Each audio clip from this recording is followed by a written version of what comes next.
Got trouble with my internet. Hello, good afternoon. Yes, good evening, UK. Sorry, we had a bit of an internet issue or You just StreamYard. dancing in the background. How are you doing? So tonight I've got Michael Kopf and Jenny. Hello. Sunyasi. Yes, You've got a right name there. It's I brilliant. know. I like to be awkward. I like to be awkward. I always keep the Sunyasi. That's my ex-marriage name. I always keep it because if it's Jenny Sullivan, there's a million Jenny Sullivans, so why not be different? That's right. Sunyasi there, And even though we have to be different, don't we? Yeah, Absolutely but let's be honest, Jen.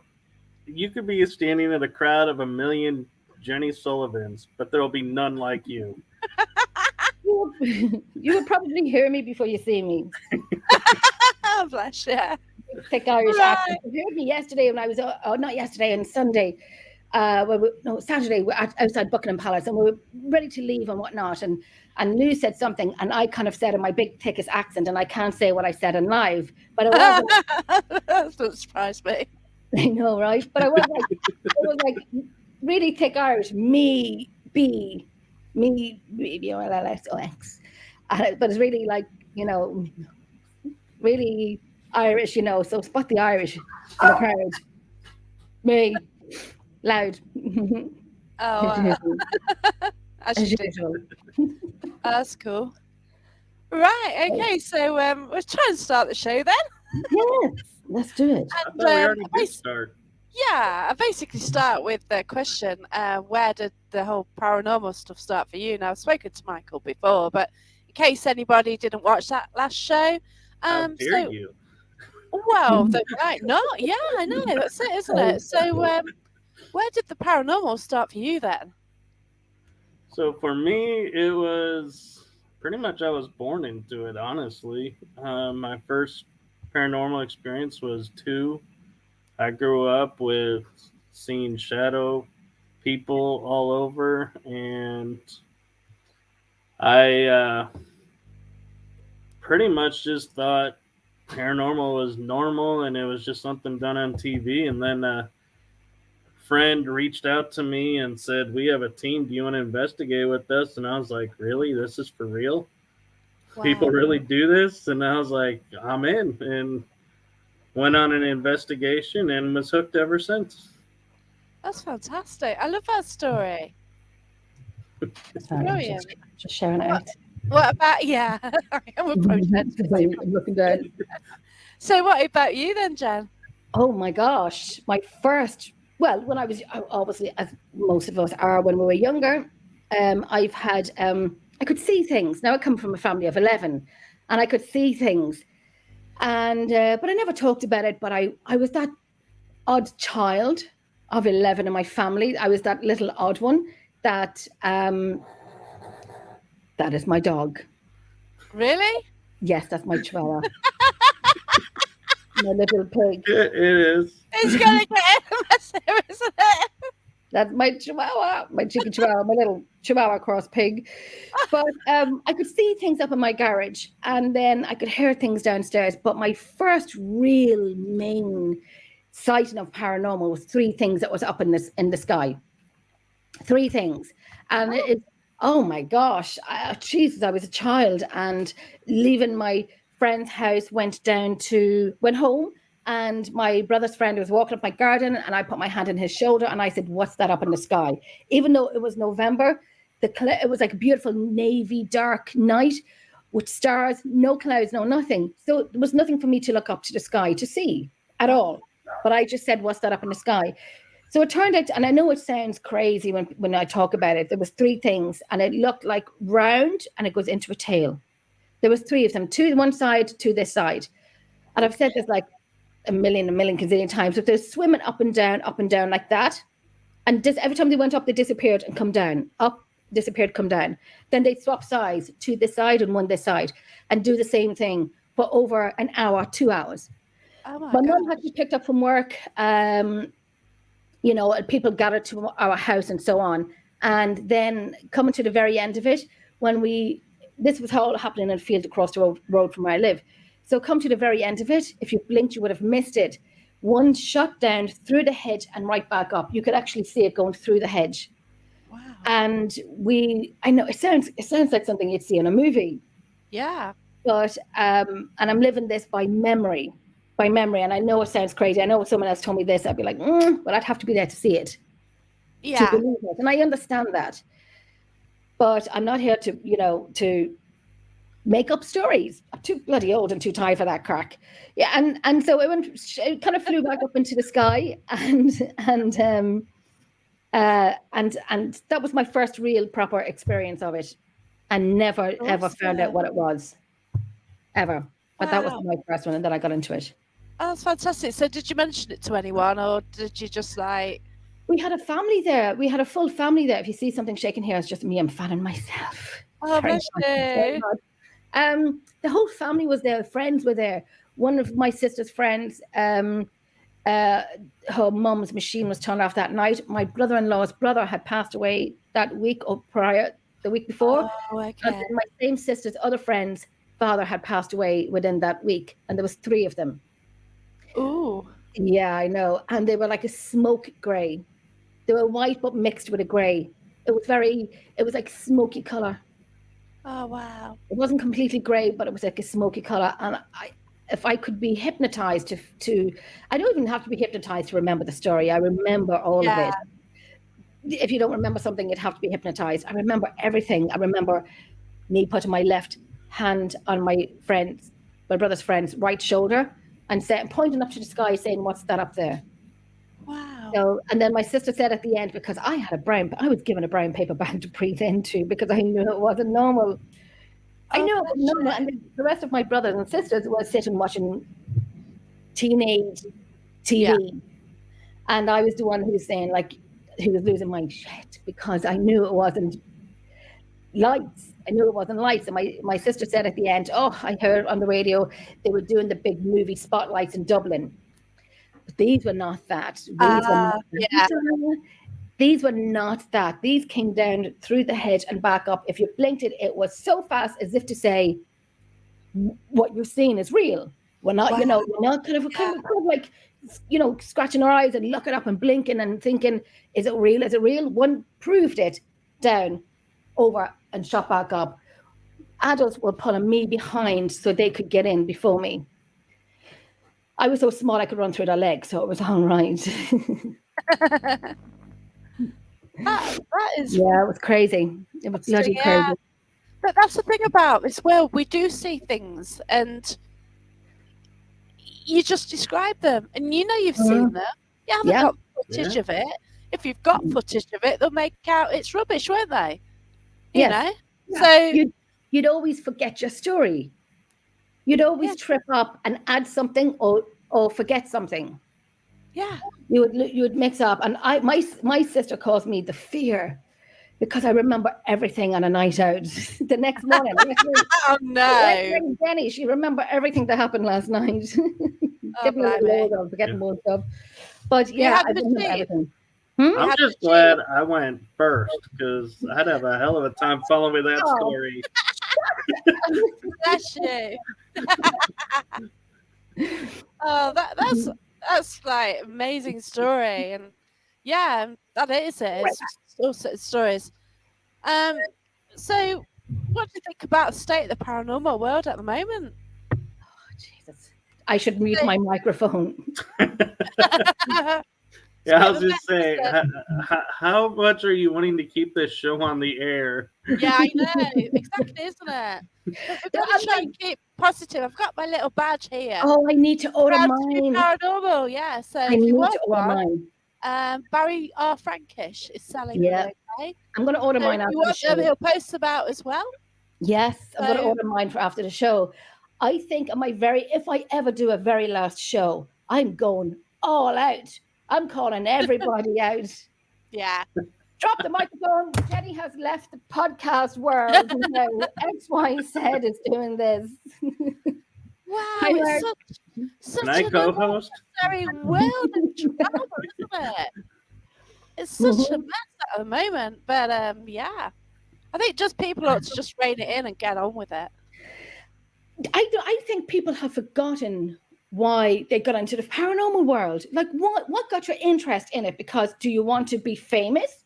do you really want to research and find out about, I always call it the jigsaw puzzle to history of buildings and locations. Yes. Help them if you can, or just research the crap out of locations. Enjoy your investigations. Be excited, be shocked, be afraid, and everything, all the aspects that come with investigations. Be excited when you go through work, when you're going through, analysing through your video file. Now, Louise had mailed me this evening. She goes, Jenny. And I'm like, okay, Lulu. When we were in on Friday night doing with Russell Edwards, and we were doing the Jack the Ripper tour. Oh, awesome! Yeah, I love him. It's brilliant. I've met him. I've seen his show. I have my book here, and he signed it for me, and I was like, oh my! And we went to he signed it in the pub for me. Oh, awesome! And we had, we all stopped off in the pub, and we stopped off one of the Indians to get a lovely kebab. He was treating us to a kebab and whatnot. It was just a great. Now, we did it live, but unfortunately, it lagged a lot, which we didn't know. Oh, it was lagging, and it was kind of skipping, and it was tripping, and so on and so on. But one of the alleyways, it was a gate. The gate was locked, chained, and bolted. And one of the guys, beautiful, fantastic guys. So many people have subscribed to the YouTube channel because, they wanted to know who we were, what we were doing. And Russell was telling them, they're from Ireland and that, you're live on YouTube and whatnot. And it was just fascinating. The tour was, and even though I had him on my show before. Yeah, I've had him. It was so different being on the locations on land. But Lulu, now we got a little bit of audio from Elaine. From when the guy was going in and Russell was telling them who we are and what we're doing, and I said at you'll probably see it on the live if it doesn't skip, and I said, can we go in? Can we go in for like a minute? This big thick Irish accent to this poor boy, can we go in? Can we go in? He goes, okay, come on in. So we went in, and Russell got in so far, but he never was in the full way. So he was taking pictures. I went down to the very end. So Lulu had mailed me and voicemailed me and said, Jen, we have something on video. There's nothing at the end of that laneway, nothing. So we have what we think is a voice, but we have to dissect the crap out of it. Yeah. And video footage. So I'm like voicemailing Russell. It's like, Russell, when it's all done up, I'll send you over something. So awesome. I know, it was fun. Lou has just started it. Like, I spent some of my day in bed today. Because I'm a little tired. My feet, I've done about 40 million steps, not thousands, 40 million steps. It does catch up with you though, doesn't it? Whenever you go to a city, you can't be bothered with the public transport or anything. You just end up walking, don't you? Because it's just walk everywhere. I can't be arsed with it. Hey, you well. I walked them down to to Buckingham Palace because we wanted to do everything paranormal, but we sat outside in the steps, not outside. When there's black and gold gates. Yes. So we sat on the steps over there because we needed a break and we had some food. We sat there for about an hour and a half, 2 hours. At this stage, we were deliriously tired, a little bit hungover, and a little bit hungover, and we got stupid, serious tired. The crack we had was brilliant. All you can see was these 3 Irish bloody people sitting on the steps, laughing, but we were just laughing over stupid things, silly things that was funny but wasn't as funny as we thought they were because we were tired and slightly hungover. Yeah. So it was a great weekend. So how did I catch your show then? So I did catch bits of it. So is it on your? Oh, mine is Emerald Isle Paranormal Researchers. Right. Okay. That's so on YouTube as well. Yeah, it's on YouTube. There's 2 lives from the Jack the Ripper tour on YouTube. Yeah, because I did see some of it. It was good. It lagged a little bit too much, which we're kind of raging over. But we didn't know. I know people told us it was lagging, but we thought it was kind of like just a little bit. But it was. I have to go through it again properly. But we will be back over. Yeah. We'll definitely be back over. I'd love to do the walk with him because I went to Paranormal and he spoke there and he had the shawl. Oh my God. I've seen the shawl. I have photos of the shawl. No way. We weren't allowed to touch it. Yeah. He got it out and put it there and it's like, oh my God, the actual shawl with all the fluids on it and everything. Yeah, And I you know. could see you could see the spatter of semen and everything on there. Yes, Everything on it. blood and and I've seen wow, it only on a live interview. incredible. That's it. I haven't seen it. You've seen it with your own eyes. I I've haven't. seen it. Oh my God, yeah. That was.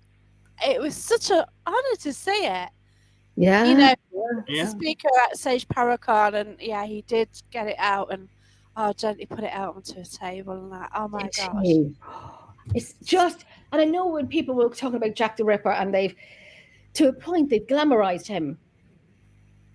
But and they have done at some point, but he was a psychopathic Oh God, yeah. He was crazy. He was 23 when he started. And he was a crazy man, psychopath, Yeah. But it's like, as a woman, you're not going to go out in the streets. You're petrified. Yeah. It's like when I was around when the Yorkshire Ripper was around. I don't live in that area, but women around that area are going to be scared, aren't they? Yeah. That's crazy. Oh, that's happening. But it's just the impact on the community and everything, isn't it? And then to never actually reveal who he is, obviously now Michael Edwards, isn't it? Russell Edwards, yeah. Russell Edwards, yeah. Now Russell Edwards is identified from DNA.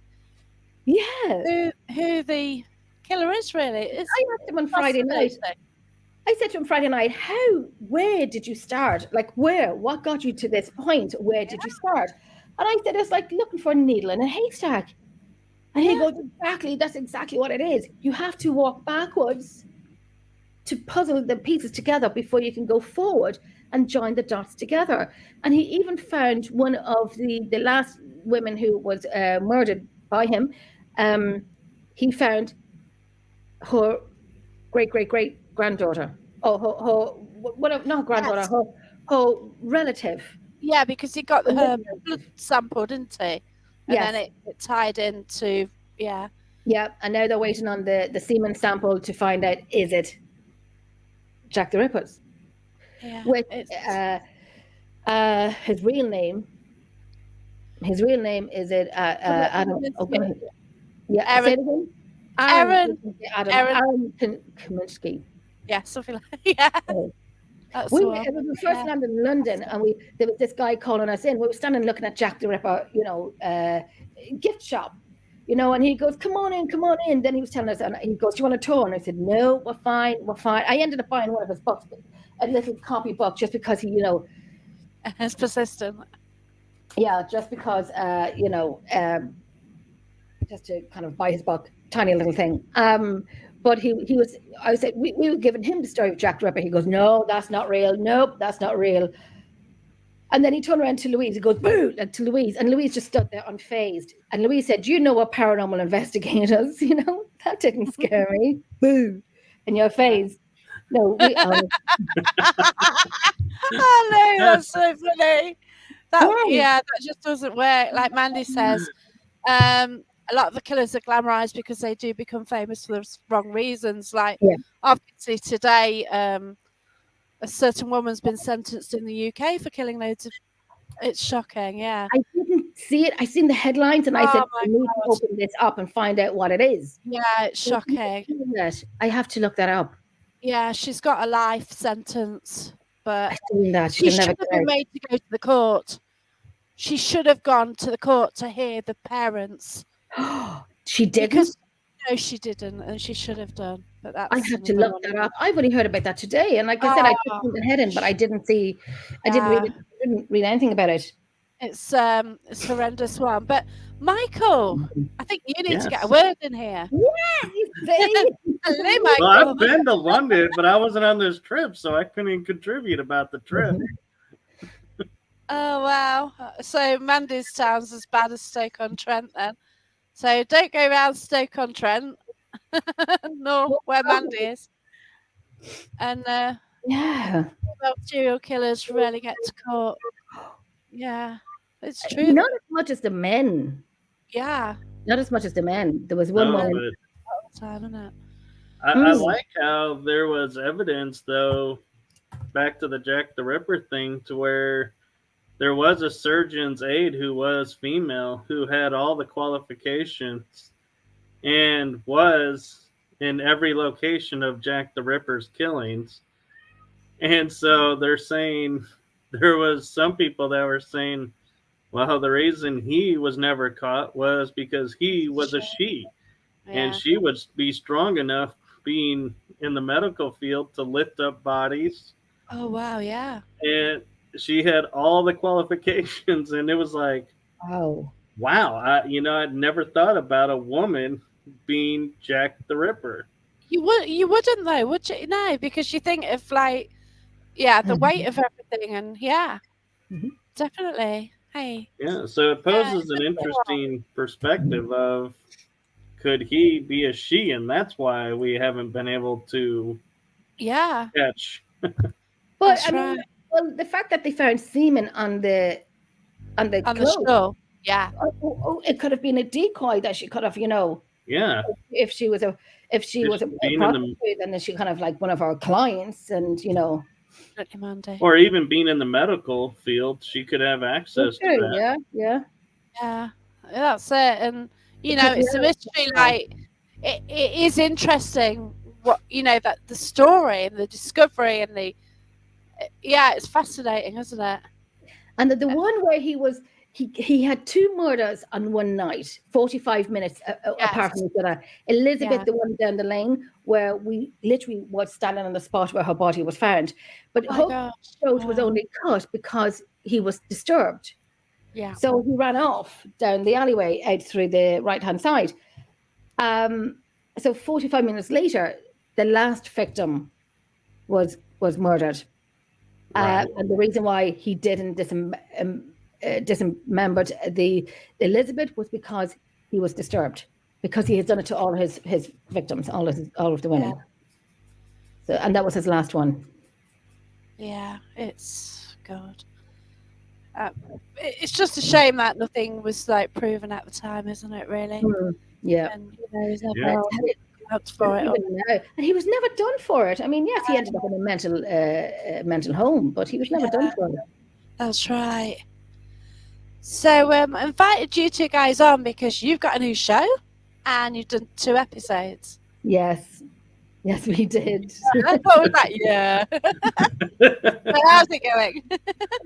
I'm just thinking about the last one. The first one we said we'll do a spin-off, and the usual hour. No, 3 hours later. Yeah. Michael wouldn't stop talking. Every time we schedule an hour to do the show, it turns into 3. Oh my gosh. Wow. So how do we catch the show then, for anyone watching? When is the next one on? It's called Paranormal Chit Chat. I keep talking, Michael. You talk. I keep talking. Paranormal Chit Chat. Yes. Paranormal Chit Chat. The next one we have on, because we're going to do it every second week. Right. Every second week. Well, we're doing it twice a month. That I know. I don't know that we've actually figured it all out yet. Work in progress.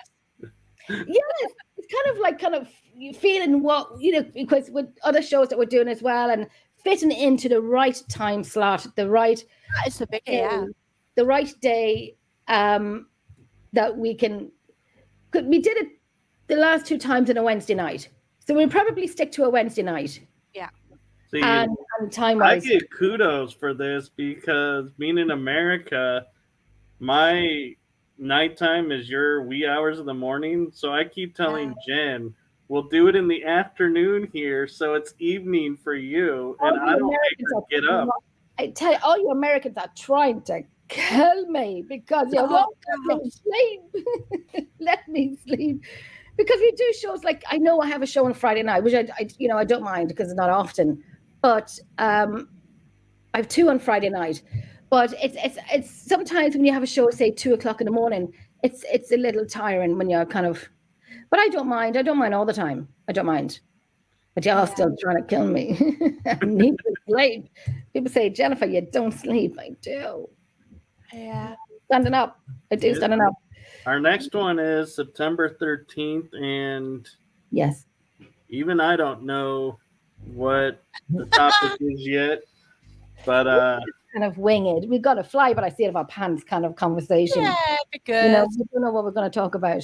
Do you actually stay on topic, or do you just go like anywhere? we start on topic, and then yeah. it kind of meanders off. That's why we call it chit chat. That's what we're doing. It's conversation. Yeah, we go anywhere, paranormal and non-paranormal. We kind of go anywhere. Vampire time zone. Yeah, yes. Yes. It's like Andy says, trouble is with a show, it's easy to go on for longer than you should, and if your audience asks the right questions, it'll be a lot longer than you let it, and that's it, isn't it? Yeah, that's it. Yeah. That's it. Yeah. 13. Favorite number? 13. Well, we know, like we said, we'll probably do like 2 hours of it. But I think we'll start off about. I know, but here, this is what I was thinking. Maybe like start off for an hour and a half, but then I laughed. That's not going to happen. Yeah. But if people come with the right, like Andy was saying, if people come with the right questions, keep, you know, and the conversation flows, then it can go over. Yeah, it can, and you sort of don't like interrupting, like, and then, you know, that's it. The questions just carry on, don't they? I know, and you can let it go over. But the last show we had. Oh dear. We had to restart it because a hacker got onto it. Okay. Oh no. Lord. That's true, Chris. That's true as well. The attention span as well. And that's if you keep it interesting and you know, the conversation gets more interesting and the questions are coming in, then you kind of let it go over a little bit longer. Yeah, that's it. But when it's finished, it's finished. Yes, the last one we had a hacker. Sorry, Michael, go ahead. I was saying, Jen is teaching me the Irish goodbye. Oh, okay. So start with F and end with off. Well, that's one of them. Oh, a GFY. Yes, of course. You know, I hope nobody can look worried. It's like leaving a party. You're saying goodbye about 10 times. 10 times. Right, away now, bye. And then someone else. How many times do I do that? Yeah. I know. And then bye. And then someone comes talk to you, and then you're like, right, I'm done. I'm gone now. Listen, pour you a drink. You might as well finish it. So you said, oh, fine. So like 2 drinks later and like 8, 9, 10 goodbyes, you're staggering out the door. I do that sometimes. Like you say, oh, bye. Oh shit, the last question coming in, and then you start again. Like, no. Oh, man, did I tell you? And we say long story short. That's bullshit. There's never a long story short. No, there isn't. Never. It ends up, I think, being longer. Yeah, definitely. It does. And I'm like the Billy Connolly version of it. I will tell you one story, and then like I cut off, and I'll tell you a different story, and then I'll come back to the original story that I was talking about. Yeah, I've done that.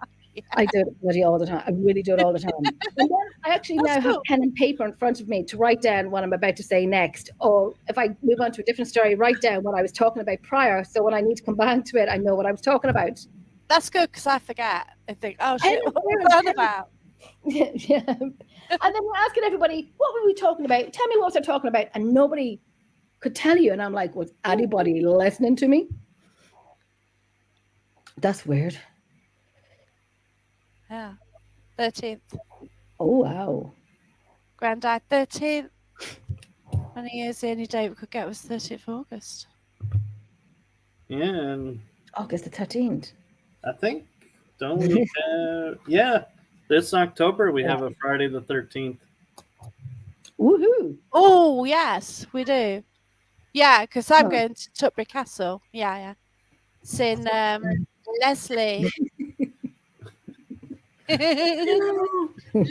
Oh, I've got my badge. No, but the funny thing. Shit, I had my badge. I dropped it. Hold on. I'm going to order some of them now. After the show, I'm going to order some for the team. I have a badge. Let's get it right way.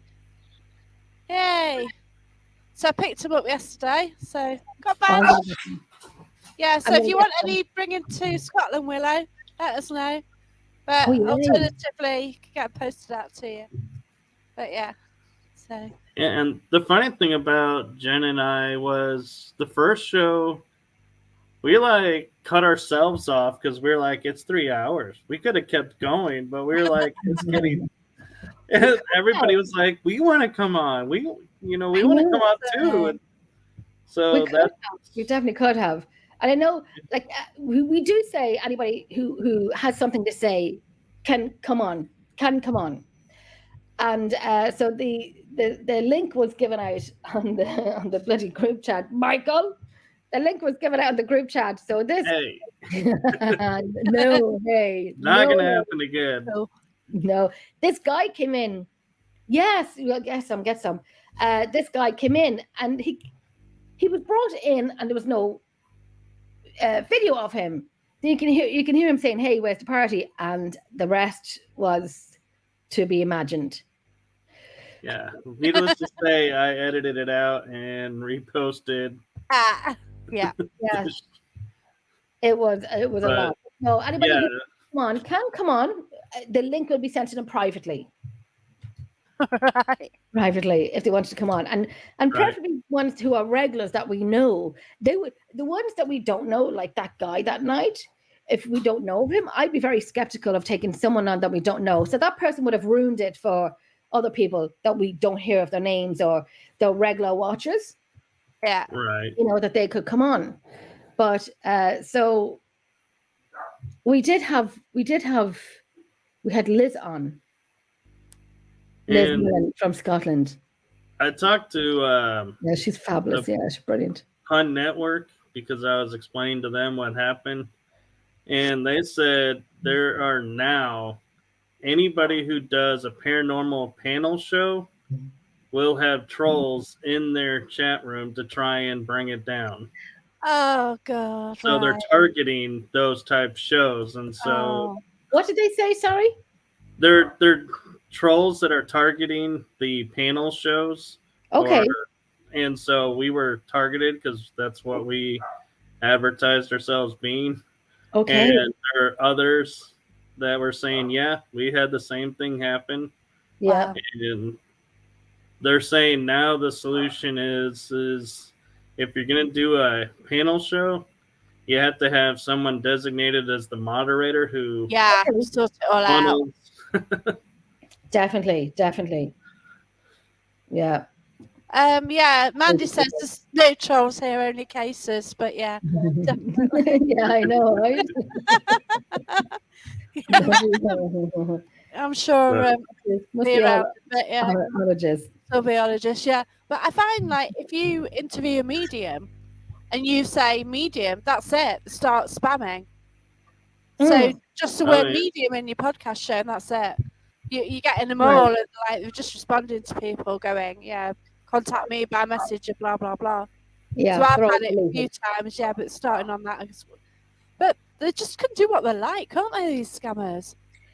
They're all bonkers. I remember a few weeks ago, I actually had a thought in my head 2 weeks prior before this happened. A lot of pages are being hacked. I just have a feeling I need to change my password. Mine's going to be hacked. And I was in bed one night and I got an email saying your page has been locked or closed down. And I'm like, is this spam? I never jumped out of bed so bloody fast, come down to my computer. And I thought, and I mailed Louise, and I said, Louise, archive the Emerald Isle page, archive it. My page has been hacked. I could not get into it. Eric. I could not get into my page at all. And I thought, I've lost everything. I couldn't be arsed starting again if I've lost my page, my photographs, everything. And all those memories. I tell you, everything, literally everything. And within 15 minutes, I was so lucky to get it back. I changed my password. I showed my passport. Everything was legit because I contacted them. And I got it back where, other people have literally lost a whole page completely. My dear. Yeah, it's like Irene Takora's, she's lost hers, hasn't she? And she's had no end of trouble. But one day, I got an email saying community standards, blah blah blah. You've lost it. Click on this link, and you just freak out. And I clicked on the link. I clicked on it. No, no, because I thought it was real. Because usually, because of what it was, it's like early in the morning. You're not with it. And like like I clicked on it and I put my asked for your ID email or address, something like that. Yeah. email address on it.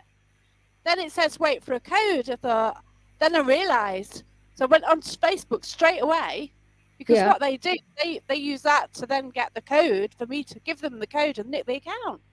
I realised straight away. I changed my password on my email on everything and managed to rescue it. But now I'm getting loads of junk emails, which I guess is from them. Are you?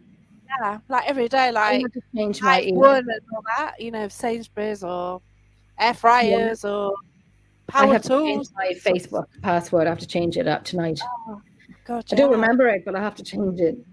I don't remember mine. No, I just have to have so many passwords, and you kind of forget what they are, don't you? You have to just go and forget password, get it, and then go in and change it. Yeah. See, it's most bloody random things that even I forget what I've changed and then change them too. I love the sites that they go and they say, "Have you forgotten your password?" Yes. Well, here, we'll reset your password. Please input the old password. Input a new one. And I'm like, I wouldn't be bloody here if I knew what the password was. If I log out and then I log back in and then I say forget password, they just want my email. So then send it to my email or my phone, and then I'll put in the code and then get it back. That's that's it. I think I've got that 2-factor authentication thing. I have that. It's really cool. Yeah. How does that go? Because I know when I did it before, I literally locked myself out of everything. Ooh. I could not get. I had to. Be a bit screwed then. Yeah. Yeah. It actually for me works better because like I shut Facebook off when I do the show so it doesn't ding in the background, and then when I log back in, it just sends the thing to my phone and I say yes, this is me, and everything comes to life. Yeah. It does it with my PayPal sometimes. I get that too. Yeah. Right, okay, we've got a question here. It's a paranormal topic tonight. Jillian, that's Jillian. Yes. We are the paranormal topic. So what do you want the paranormal topic to be?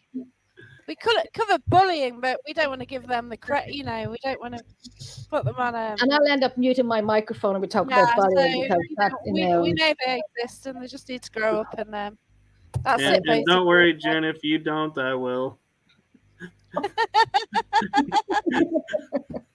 I did that to her on one of the shows. So, like, where do you tend to investigate them, Michael? Where's your nearest location?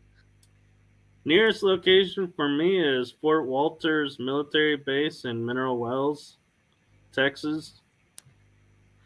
And how often you've been? I have been there probably close to 20, 30 times. Okay, so do you get the same characters coming through?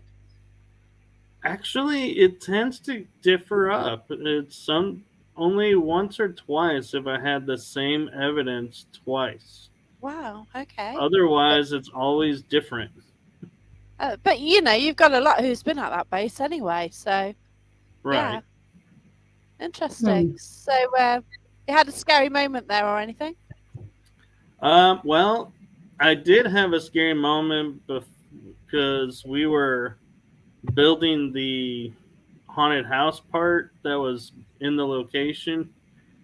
And I heard this scream, this female scream, like, she was being attacked. Okay. And I only know of one female who's in the building, and she was with her husband working on getting some stuff organized to wait for the layout. And I walk over to her, and I was like, what were you screaming about? And she goes, I didn't scream. Wow. I said, you guys didn't hear the female scream? And she goes, no. And it was literally in the next room from them. It was like there was no way they could not hear this. Wow. Interesting. Sorry. I'm sorry. I've just seen there. I just got an authorization code from Facebook, and I didn't authorize anything. Oh God! Just now, it's speaking. Just now, I've screenshot it. Yeah. That is so weird. Like there we are, right about this sort of thing, and then it happens. Yeah, it says So it's tried to log into the you. number is a Facebook confirmation code Laz plus NX Carl, and I have this number blocked already. So it came in as blocked messages, but I can have a look at it. So somebody's. Well, and the other That is interesting thing weird. is, does it tell you where they're at? No, it's just. Oh, it does for me. It just gives me. Well, I have this number blocked. I don't know. I have to change my password.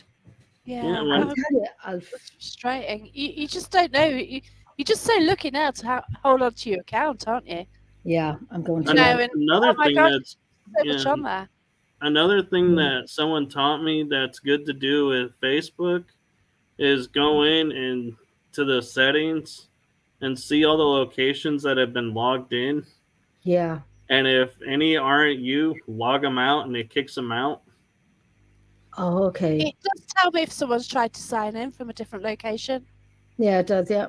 I do get that message.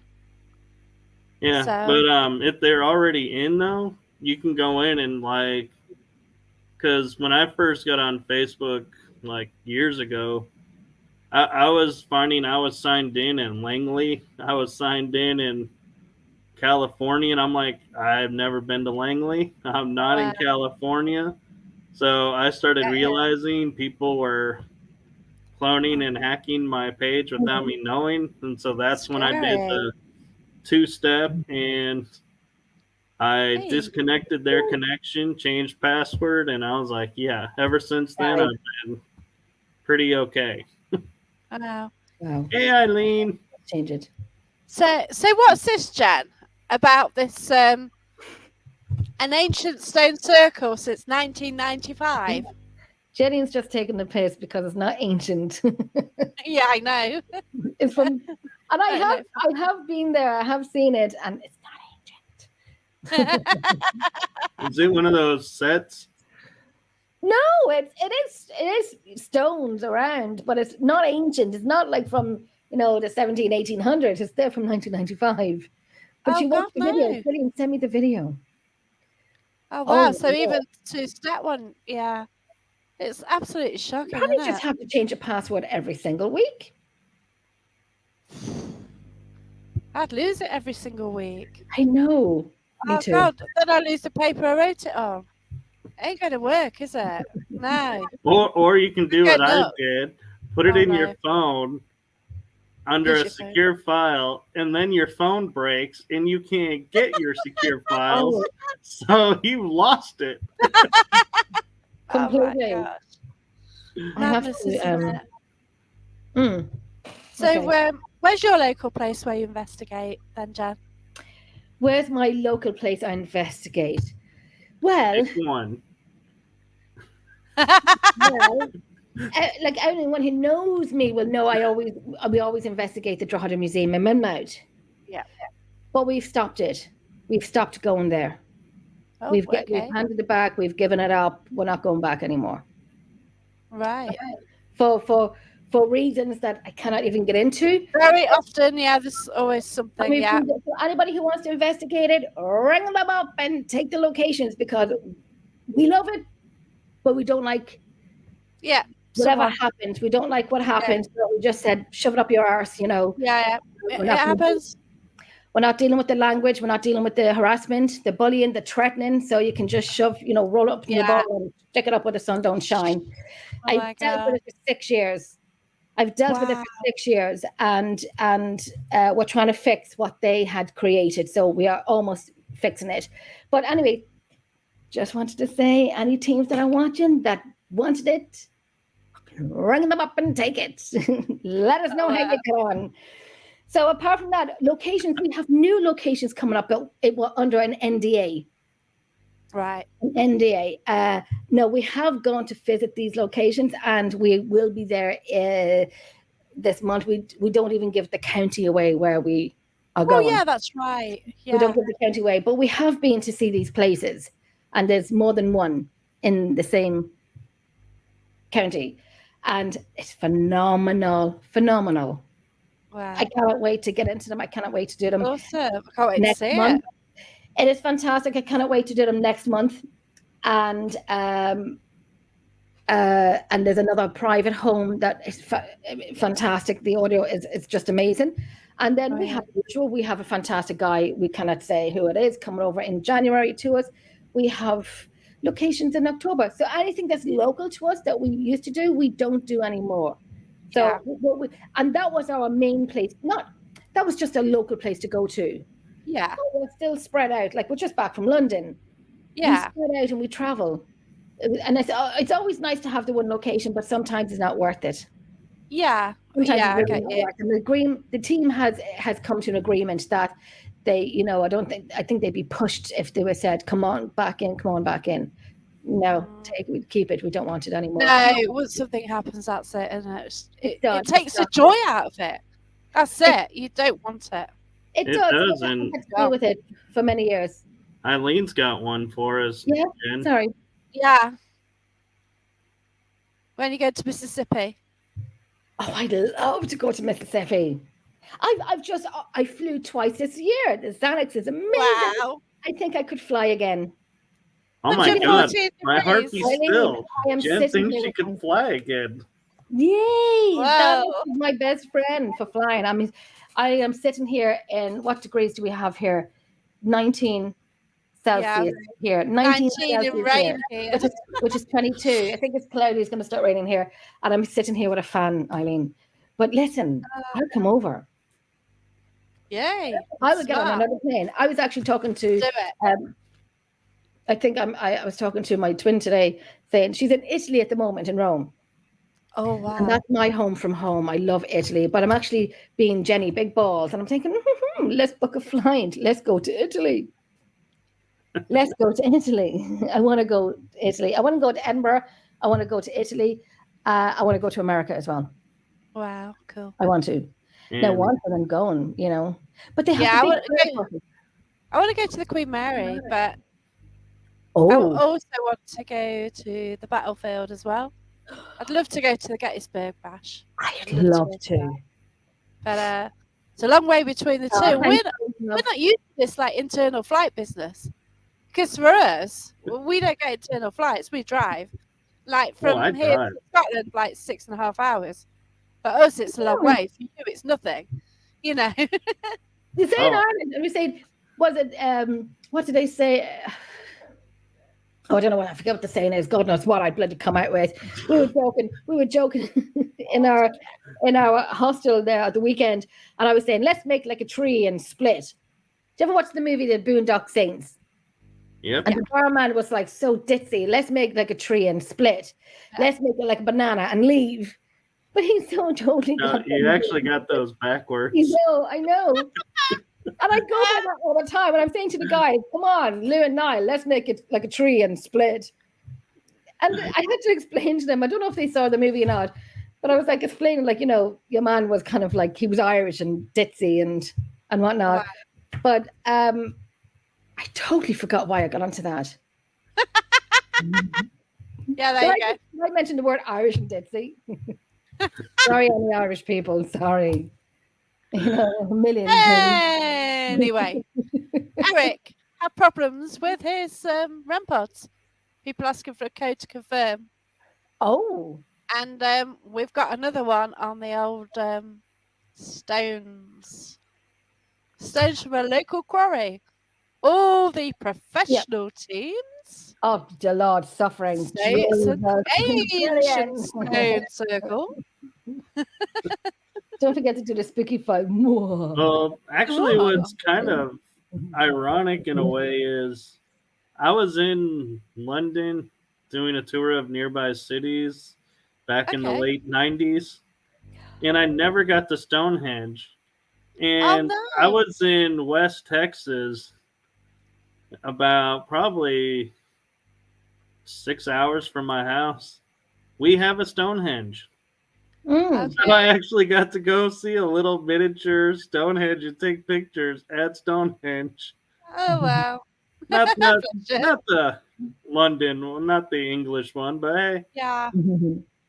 Just in Mandy, how amazing would it be if you could investigate the Tower of London? Yeah. I would love to. No, we were there on Saturday, but we were going to do the tour. Yeah. Just walk around. But it was the end of it was the last of the day. Okay, So we ended up getting the boat up the Thames River, to Westminster. yeah. Yeah, I gave Jen though a great way to get into the Tower of London, but she wouldn't take God. it. Jen to think. I told you when you were there. I said just yell some things and break into the palace and just request you take it to the tower. I almost trust me. Oh, I'm not going to say what I'm. No, no, fact, No. it's not bad. No, I won't say it. No, it's not bad actually. You know, I said to Lulu, imagine we had saying, "Bring back Harry and Meghan." Okay. Don't kill me. Bring back. I was joking. Bring back Harry and Meghan. Don't kill me. I'm joking. I'm joking. I was genuinely joking. No, I really was genuinely joking. Meghan can How many stay away. jokings was that? Because every two cancels the other one out. So I really am joking. I hope so. No, I can't stand them. I can't stand them. But I was, I was taking the piss. I was joking. Well, one might come back without the other. Rumor has it. Would you like to cut one? I hope so. Yeah, I'd like that. So. Yeah, I hope so. I'd be happy with that. Yeah. Yeah. Then he won't be spare anymore. Royals are overrated. The what? Royals. Royals are overrated, even though I'm a descendant of royals. It's kind of eased off a lot now, isn't it? It is. I put up. That's about at least 7. I'm joking, Jen. How many do I need? How many do I need now? Are we good? I didn't cancel the last one out. Are we good? That's all right then. Got away with that. That's cool. That is a really cool looking fan, by the way. I have so many. I have so many fans. I got them from my friends. I just get them. Let me tell you, it's good. I get my children when I'm lying on the couch and just like fan me and feed me grapes or just top my wine up or whatever. Oh, wow. They're back to school this week. Oh, Mama's free. Mama's free. Are they? Yeah, Elsa's starting in secondary. Yeah, and I'm reading up on the rules and whatnot, and I'm like, oh, Jesus, they're going to love me in this school because they're like kind of like, strict. And I used to go to this school. Oh, it's a long time. And they were my name is Jenny, and let's start as that fan is a weapon. Let me tell you. My dog's actually afraid of it. But this school is kind of mine would be. Huh? Mine would be friendly. Yeah, mine are. I really have the Chihuahua here beside me. But yeah, they're all starting on. Well, Jessica started like 2 weeks ago, and Elsa started on Friday. And I feel like I'm going back into school because they're very strict. So I have to be, get up, fucking get into school. Get up, get into school. Mama, I was so belly. Get up the fucking get into school. The school ringing me.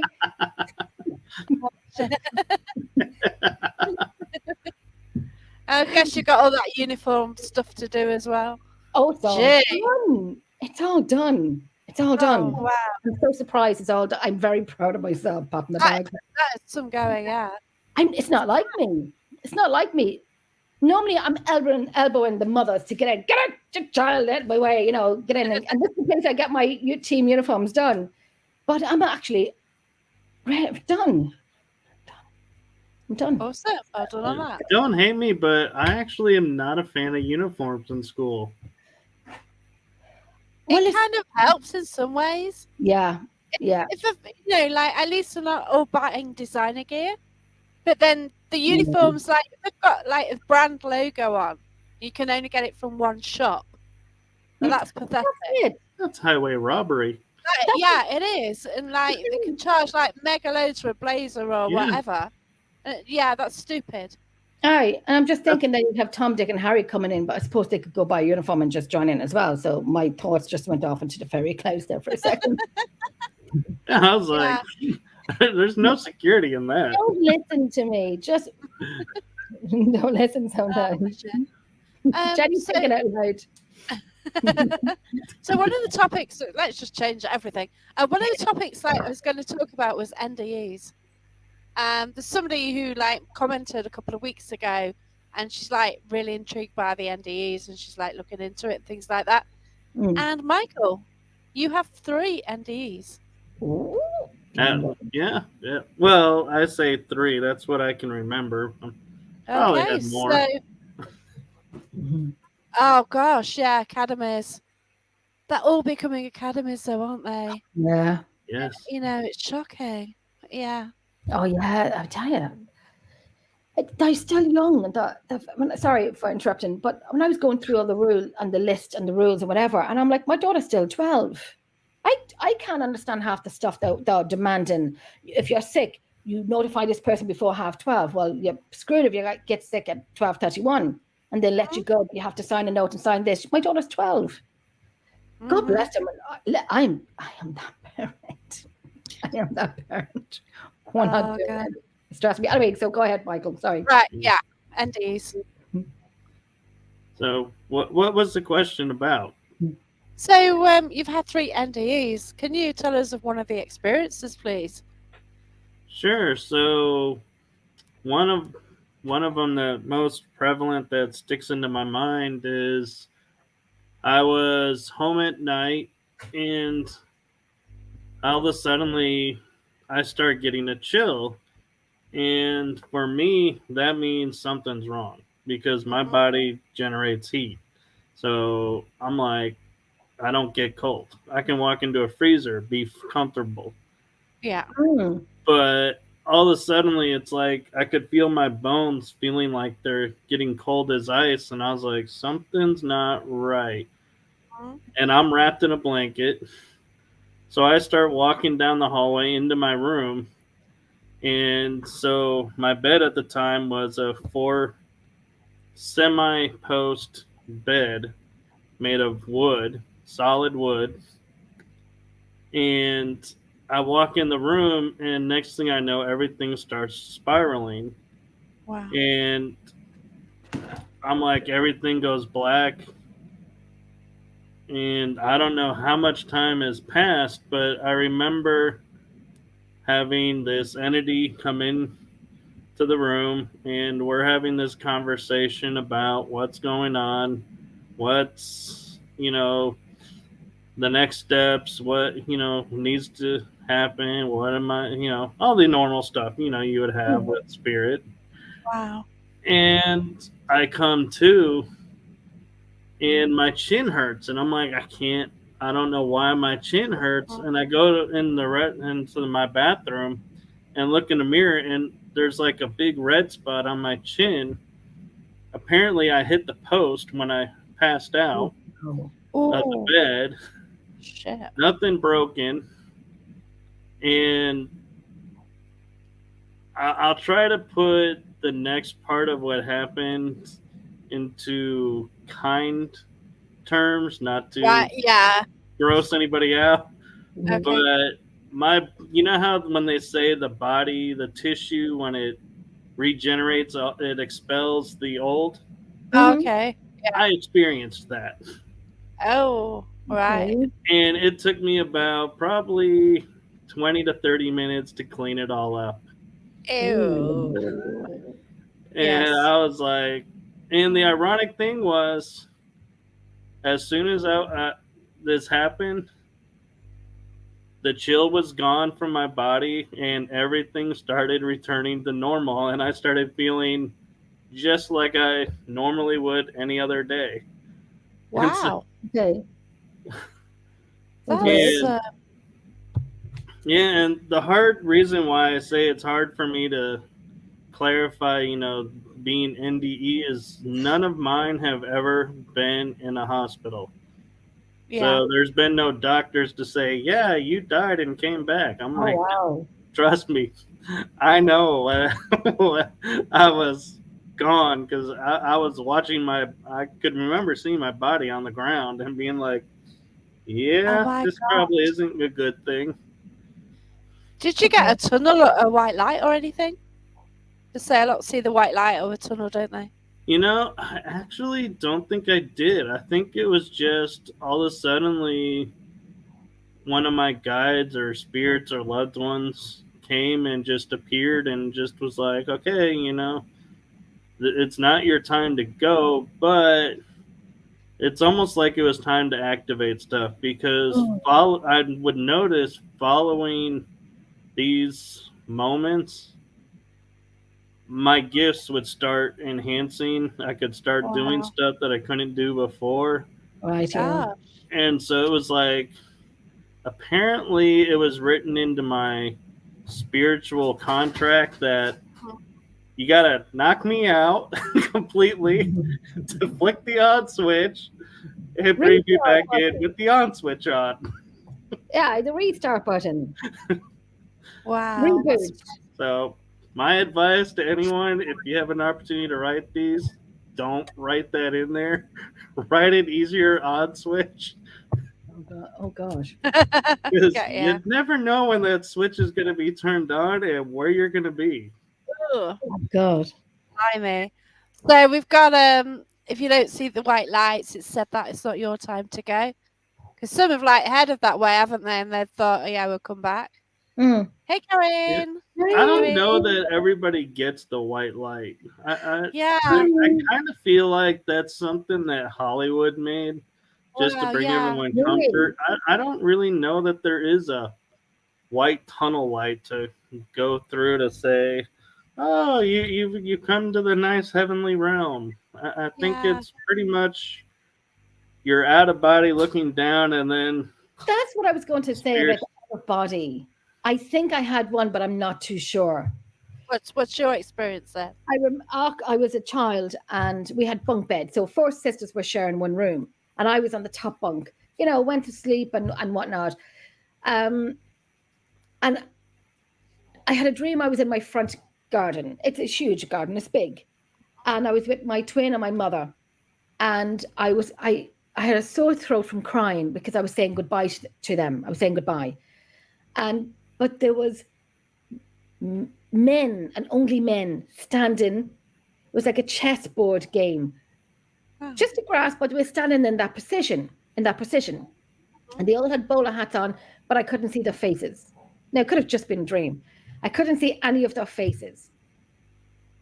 Just blank. And then I was going up to the sky. There was clouds there, and I was pushing my hand through the clouds, but I couldn't push my hand through the cloud because it was flat. What's on my ceiling? I don't know. I don't know. But it was flat. And I think it was just a dream because I was watching the documentary a few days prior about out-of-body experiences. So it could have just been that plane in my mind. Right, yeah. But it was my front garden. And who are these men dressed in suits with a white shirt and black ties with a bowler hat, and their face was just, do you ever see those when you put on your phone and you go to take a picture and there's like TikTok and there's like, and you put your face in it. It was like that. It was just white. No faces on them, just white. Wow. And please insert face here, just nothing. Oh, with bowler hats, grey suits, white shirts, black ties. One here, one here, one here, one here, and then one here, all in rows, but all you could see them like placed, and then behind would be placed, and then behind would be placed. It's funny because when you said the men with the bowler hats, Thomas Crown Affair with Pierce Brosnan movie popped in because that was the painting. Was always the bowler hat with the guy that had the green apple as his face. And the one thing is about the museum that I used to do, I'm sure the phone will be hopping off tomorrow. Tomorrow, you heard it first. Yeah, heard it first. That there was one particular room, and I always said there was a man standing there in a long black coat with a bowler hat on. Wow. Yeah. Yeah. And now I will miss the people in it. I don't mean the live ones, the past ones. That will break my heart. That will break my heart. Unless it comes to terms and everything is fine and dandy, no problem. But as it stands, no, absolutely not.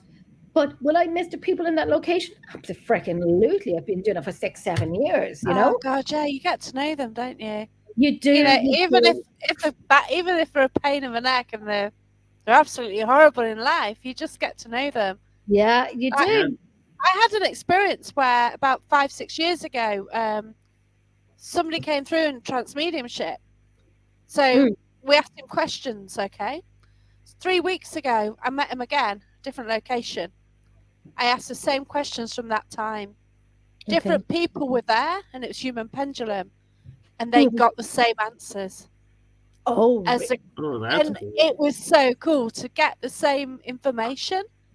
One of the he was actually a judge at the National Justice Museum, and I've actually got a past life link with him as well. So this is where, oh my gosh, it's crazy at the moment. My story with him, and it, oh god, wow. you know, it. Oh, wow. I chatted to someone the other day. I told her the whole story. It took me an hour to explain like the whole. It's just mad, but oh, you know, who knows in this crazy, you know, world what we do. And Yeah. one of the things, but he was a judge, and I sort of said to him, "Can you read and write?" Like, obviously, if they were doing the human pendulum wrongly, they'd go, "Yeah." It was Okay. no. It was no. And he couldn't read and write, and I don't know why. And whether he was rich and he got that position. So it's really interesting, isn't it? Yeah. It is. Yeah. And But I don't you mean know, to for go them, off topic, to but get exactly the same answers as I clearly remembered from about 5 Great. years ago. That's validation.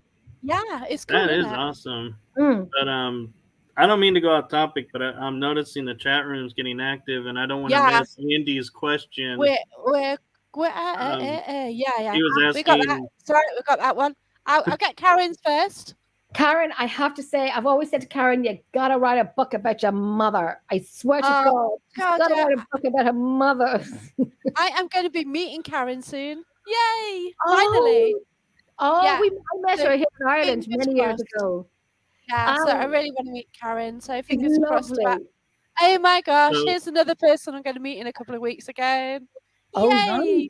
You're gonna be Well, so to funny London. story for Karen is I used to do hospice volunteering after some of my gifts were activated, and I became known as an angel of death because Oh God. I would walk in and Okay. I would talk to them and visit them, and they're all were like hospice for years, and they're like, and I would go in, talk to them, Don't tell you dare them say how they they're okay to go, they don't have to stay here, Oh wow. and next thing I know, they would be like, well, I can't because all these things I've done, and I said, I have a reverend's license.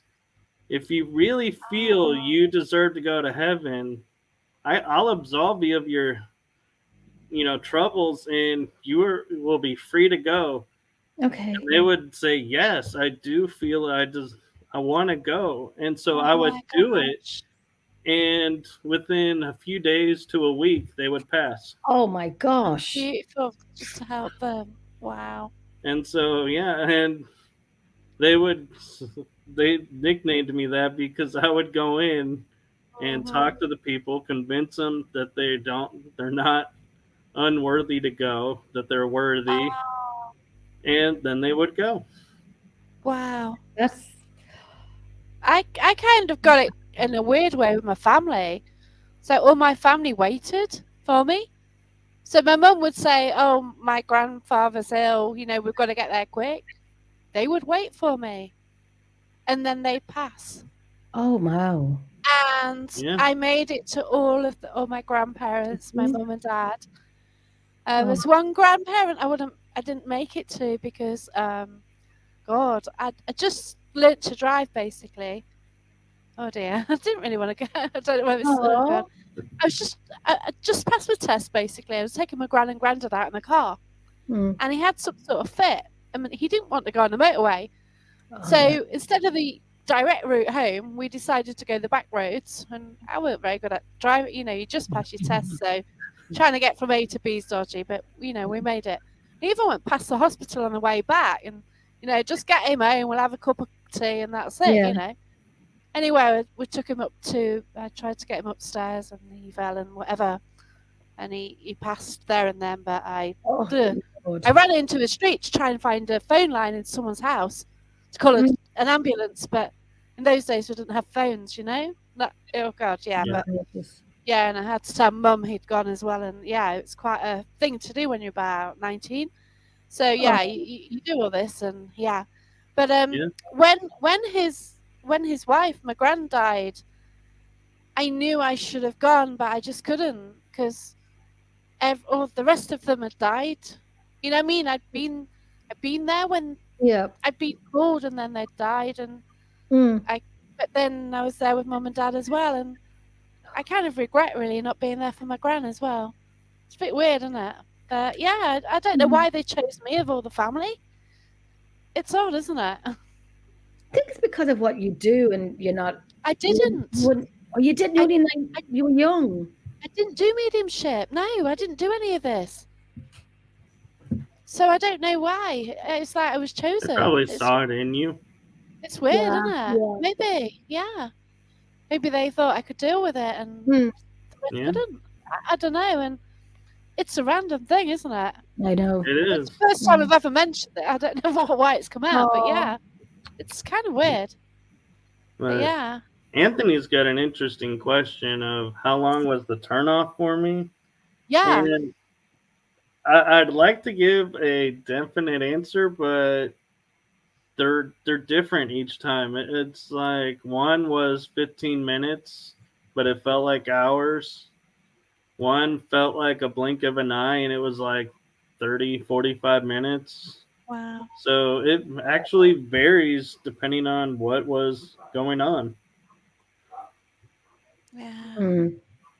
It's weird, isn't it? But I will say, though, I travel as well at night, and so I always will jokingly, when if I'm spending the night with friends or at a location, going, if you notice me getting very quiet or not breathing very loudly, don't wake me up.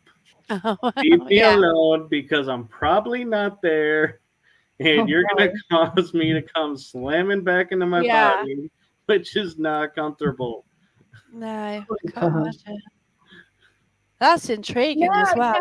You ever go to Ireland and I go to America and you're sleeping and you're not breathing? Now I feel like I have to touch you now to wake you up. It's always like, don't press the button, and I'm the one who pressed the button. Lulu, that's my Lulu. I just WhatsApped you. Oh, bless her. I just WhatsApped her. That's Louis. Oh, she's very funny. She's very funny.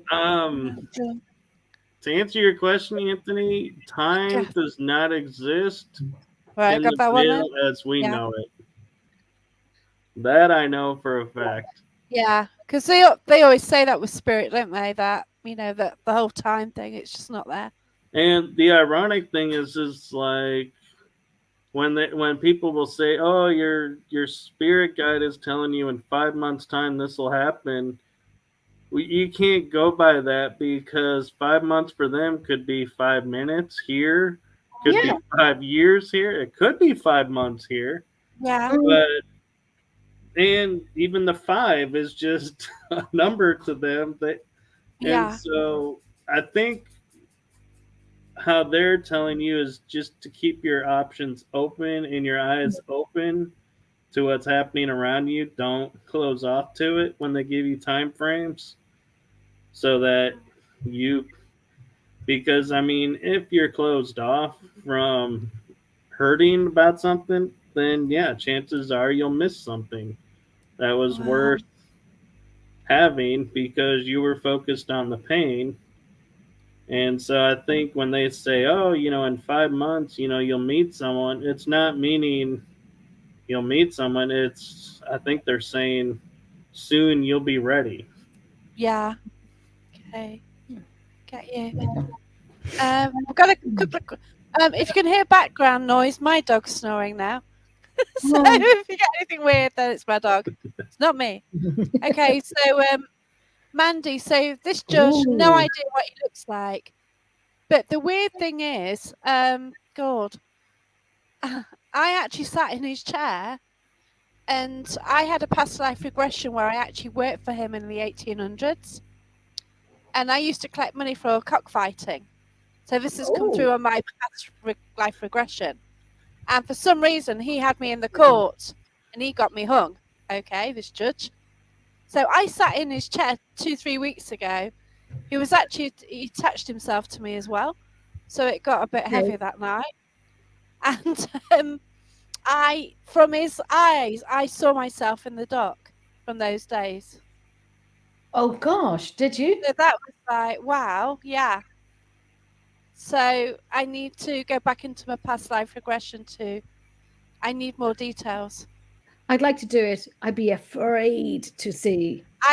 I was weary. It's just that one night I wasn't doing anything. Somebody was running one. I thought, oh, sod it, I'll go. But I was Really? always scared in case I'd end up like, if you end up a serial killer, how will you live with that now? You know what I mean? If you were Aaron Kosminski, whatever, if it ended up in a past life that you were him, it's like, oh my God, that would really screw your head up. What I was. Probably a peasant in a corner eating stale bread. I was a peasant. I was a peasant on my first one. I was a peasant. So connected with Italy. Did I live a fine life in Italy and then I reborn and here I am now in Ireland? I can't get out of Nottingham. It's shocking. I can't get out of Nottingham. Two past lives in one life now. I'd be afraid. I'd be afraid of going under. What happens if you panic and you need to come out? Unfortunately for me, I've had so many past lives I can't keep track. Oh, bless you. Do I want to know my past life? If go for it. If I was rich, and then I'm poor, I'd be like pissed. I were miserable. Two of them were. There are. Yeah, I will say there are advantages and disadvantages to knowing your past lives. And the advantages are they'll help you to see patterns that are going on in your current life. I was just going to say why things are happening, but on the flip side is you will remember all the traumas, all the pain, everything that's before. I mean, okay, so in my 20s, I flew for the very, very first time ever, and I knew I won a holiday on Friday night, and we had to fly Saturday evening. I knew then I didn't want to fly. I was afraid of flying. I just didn't want to fly. I have no reason not to like flying. Maybe I didn't want to be out of control. I like to be in control, and someone else is like yesterday we were on the way home from London, and on the plane, and who was the air stewardess on the plane, which I didn't know. Somebody I used to drink with in the pub, obviously in the pub. It's like, what are you doing here? But I just was afraid of flying. Still am. I still take a Xanax or two. But swimming, water. I love water. I can swim, no problem. The minute I had my first daughter, she's going to be 20 in October. I haven't put my head underneath water once. And I have this reoccurring thing since I was in primary school of the world ending and tsunamis. I have dreamt. Oh. I have dreamt every few years the same dream. One of them was fireballs coming from the sky. The other one was where I was in my mum's house and I could see across the factory across the road, unused factory, and you could see white fluffy waves. That's the water coming in. My God. One of my other dreams was running home from school, and me and my brother Barry were running up a mountain to get to the highest peak. Everything's about water. And then one of my other dreams, this happens every few years. One of my other dreams was where I sat in my bedroom where I was growing up. Myself, my ex-husband, my two children were sitting there, and my sister and her kids and her husband were sitting there, and we had really thick, strong rope. Really, Wendy?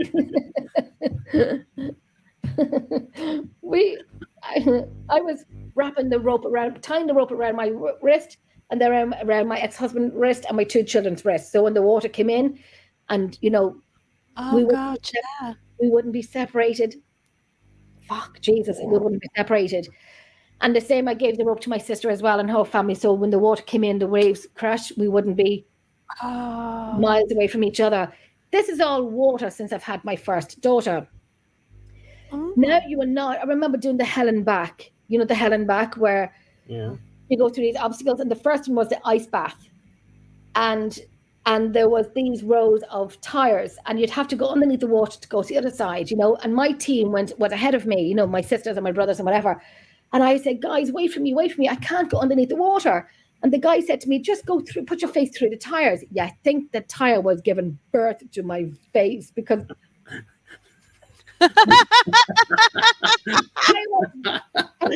all because I couldn't put my head underneath the water. These tires were like tire marks on my face. Because I couldn't go underneath the water. I was afraid to. So wow. I won't. And like, I used to do handstands, snorkeling, name it. I did it. Since I've had my first daughter, I won't do it. And since I was a child, I've had dreams of drowning and tsunamis and so on and so on. Yeah, so I got a question for you, Jen. That's why I'm afraid of going back. In the dream, when you tie yourself up with the rope to everybody, was there an earthquake? What? Was there an earthquake that preceded the flood? No, just the tsunamis was coming in. And I never watched that movie, the tsunami movie. I've never watched it. Nenever watched it. What about the fireballs, though? Was that a volcano? That, of course, assume, just you've got the fireball, so if that's a volcano, and then you've got the tsunami because of it. So the reason I asked Jen if there was an earthquake, there was a reason I asked that. In 1900, when Texas had its big earthquake, it's the worst disaster in recorded history yet. And it was Galveston. They had an earthquake, and nuns and other people would tie rope around themselves to the children and the family members, and then the water from the earthquake came crashing in, and a lot of them died because they couldn't swim to safety because of the ropes. And so when you were explaining that, it was like Galveston clicked in my head, and I was like, I wonder if you were in Galveston. Oh. In the 1900s. Wow. I need to look that up. Have you gone all shivery? Me? You know, if I hear something and it resonates, it makes me get all shivery and weird. Are you getting like that? Yeah, and that's why, because I kind of, it's nice to know, but it's nice not to know as well. But I'm afraid if I do this past life regression, that if it could be, it might be involved water, that I'm afraid I kind of like can't breathe. Like there was one night I had a few glasses of wine, and my friend said, "Hey, let's put the tsunami movie on," and I'm like, "Okay, I'm ready for it now. I'm ready for it." Let's just say it didn't go down too well. My friend was like, "Jenny, why are you okay?" Like God, the water. It's like when you try to take a sigh like that and sigh. I couldn't do it. I had to look away. Like like a fish out of water. It was horrible. It was shit. And Louise had just made me say, they're saying having dreams about water is about emotions. Yeah. Can be about emotions too. And I've had the dreams before I had my daughter about tsunamis. And then after my daughter, I can't go underneath water ever. No. I wouldn't do it. It's interesting too that you have fire and water, because those are polar opposites, and they're also half of the spirit equation. So if you ever, I've kind of found that television series, actually, there are some that have come a long way to help explain things a lot easier than can be, like Avatar. If you've seen that series. Yes, I haven't seen. I've seen the movies. Yeah, so fire, water, and so if you experience the earth and the air, then you've reached the spiritual self, the connection to all the elements. So you may be in your dreams trying to get past the water to get to air. Did I make it? Can I be like, Oh, way. I am heightened, you may all bow. Don't we do that anyway? Yes. Oh, well, bless you. Got a question here from Andy then, which came in. To start with, Michael. So, Do you have a favourite spirit at any location? Ooh, a favorite spirit at any location. That is a hard one to answer. Because every location I've gone to has spirits there, and I don't know that I could say a favorite. Mm-hmm. But so I'll kind of twist it a little bit and say my favorite spirit experience was, so I may get emotional in this because it's 3-month anniversary, but 3 months ago my father passed away, and he knew I was in the paranormal, and so before he left, or when he left, we said, you better come back and haunt us. And being like, we want to know. And it was 2 days, never heard anything, and I was on a live talking to a spirit over a cell phone, of all things, at a location that I've been to. And I was getting tripped out by the fact that the boy spirit would respond to me texting on her phone questions. So at 1 o'clock in the morning, I say, okay, I gotta try and get some sleep because this is gonna be killing me, and not sleeping very much. It's gonna catch up. It's not gonna be good. So I told her good night, and I talked to her on Sunday, and I said, how did the investigation Saturday night go? And she goes, well, funny thing, on Friday, a name kept coming up when we were putting up our gear, Joseph, and that was my dad's name. Wow. Oh, wow. And so I was like, well, I posted his name, so, it could be that. And it's like, my mind was like, okay, yeah, it could be him. It could be anybody. And then she said, and 3 times 2 words came up. And I said, wait, what? And I go, you're kidding, right? And she goes, no, why? And I said, that was my dad. How beautiful. I had total confirmation that it was my dad because nobody knew the 2 words that followed had any connection to me at all. That was there. And so, and then the funny thing is she goes, and on Saturday, I had to go get this item because he kept talking about it, and none of the equipment would work on Saturday night. Wow. And I was like, I wasn't there. I didn't come on to any of the lives. I wasn't planning on it. So it's like he said, well, since he's not coming, I guess, and so everyone's gear stopped working. But it was just, to me, I was like, if ever I questioned, is there an afterlife, I would have to say in that moment, the answer was unequivocally answered. Nobody will ever tell me there's not an afterlife after that moment. Yeah. Wow. Beautiful. What about you, Jenny? Yeah, follow that one up, Jen. That's I actually can. That was just too I'm beautiful. not surprised. I actually can. Wow.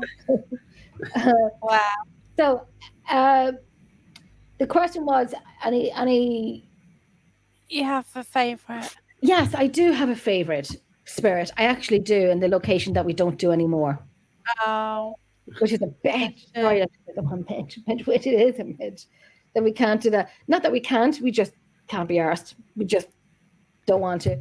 But yes, there was one of my favorite people in there, really. We called him David. Oh. And we were kind of breaking through the story of David. And we said we'd always look after him and protect him.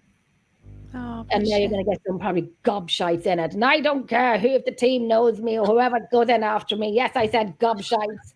You don't know the freaking people. I'm doing it for donkey's years. I used to go to school for then it. But I don't mean to go, I'm sorry, respect, really respect. That they just don't know. They have to learn again about this location. That's even if they let teams back, and I don't know. But there's actually, I kind of like now I gave his name. They'll probably go in now looking for David. Hey, David, we told you your name was David. But that was just me and him kind of thing.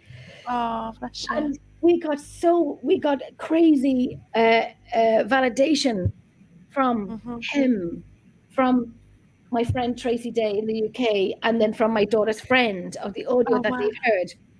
We got really proper validation to say, and I have the audio from it. I have the audio from the long sentence of saying, hey, Jenny, can you hear me?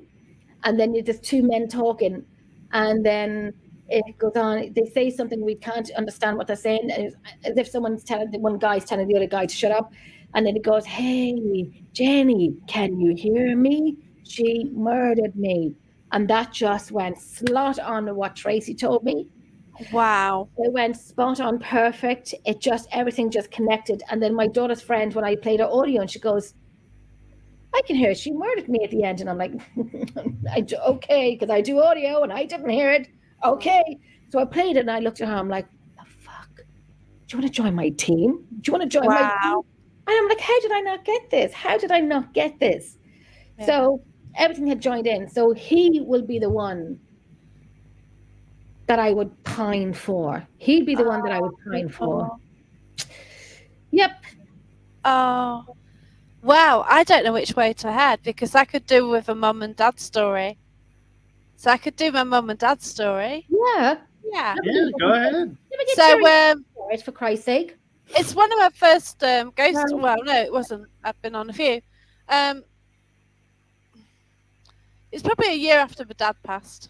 It's kind of within a year. So I went to an old theatre. My mum and dad used to go to Leicester every week because they had a shop. So they went to get some. There's a lot of hosiery knitted things what's sold there. So they went and bought from Leicester because, then they would sell it in the shops. So they used to go there at the weekend because Sunday when the chance could get. So yeah, they used to go to Leicester all the time. So that specific night, I was driving down to Leicester, and I knew somebody was next door to me in the car, and it's my mum's old car, and I was sure it's my mum next door to me. So we ended up at this ghost hunt. Was just sitting in the auditorium, and all of a sudden, the medium was on stage and was like introducing the night. There you go. And he said, "Well, you got a lady sitting next door to you in the auditorium." I said, "Yeah, okay, I'll take that. It's probably my mum." He says, "There's a bloke in a wheelchair behind you." I says, "I don't get that. I can't take that." But I'd forgot for the last month of my dad's life he was in a wheelchair, but I didn't get it at first.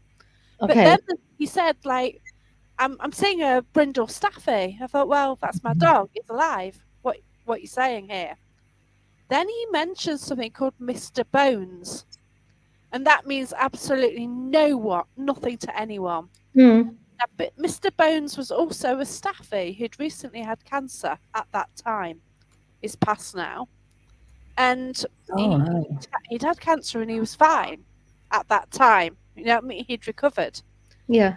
And they were basically warning me about my dog.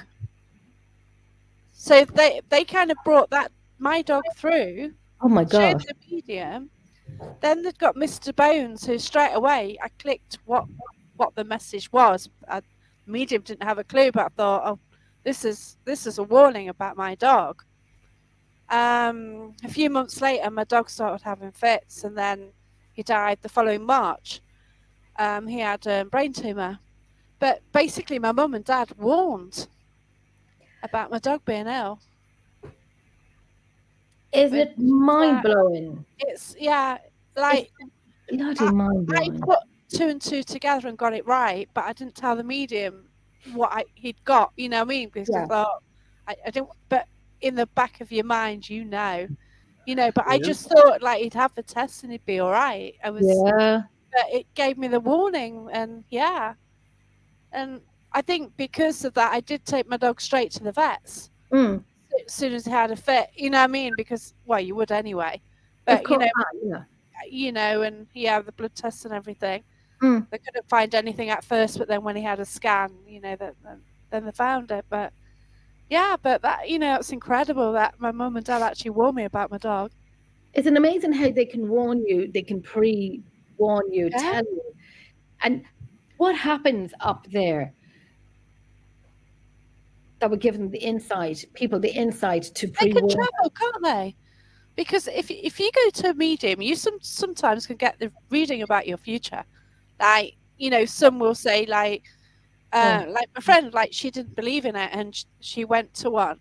And basically she found out her son was going to get an award off Trevor Brooking. Well, in the UK, he was well-known footballer at the time, and he then went on to do commentary. Yes. And then one day, her son, Kai, actually got presented with a cup from Trevor Brooking.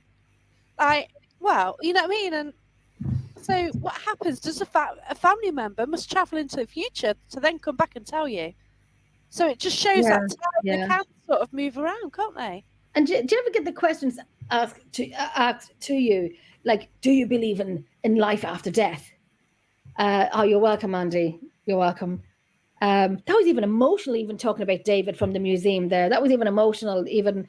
And I don't know if you can see my glasses on and my eyes are a little watery. To know that, like, I'm not there, kind of thing. It is. It's so strange, isn't it? It's like, this spirit that I've got, oh gosh. Yeah, I've had issues with. Like, my first spiritual encounter, because I've been doing mediumship about 8 years, development from absolutely nothing to actually picking up on things more now. The first time I actually communicated with the little girl was actually told me that her father killed her mum and she pushed down the stairs. So the next time I went to the venue, then I found out, as soon as I got on the premises, activity stopped, but this bloke was stomping about. 5 a.m. in the morning, I clicked and said, "Are you that girl's dad?" All hell kicked off. It went mad. So I hit the nail on the head. So, I spoke to his daughter. The next time the dad was there, he's actually the judge. He's this judge who's like from a past life. Okay. So it's like really like, well, I know. There's so much to this story. It's absolutely mad. There's one of my podcasts when I first started, and we kind of mentioned this story, but since then it's just come on so much since then. That's what I love about the paranormal, though. It's just mad, isn't it? It's brilliant. I love it. How do you get attached? Like, how do you get attached? Like, you like when I was talking about David, like, I get attached and I get emotional because I'm going to miss him. Like, is that just bonkers? Is it no? Is it bonkers that you get attached to a spirit that? It's not bonkers, because how many times have you been there? Oh, 6 years every year. Yeah. I speak to a damn doll. I speak to a doll when I go to Haunted Antiques. I absolutely don't like her. She knows I don't like her, and I apologise to her loads. I apologise to this damn doll. And sometimes, like, spirit goes over her face, and it's I've seen her lips move, and if I could actually lip read, I could have seen what she was saying. Okay. And my friend got a footage of her moving her feet as well.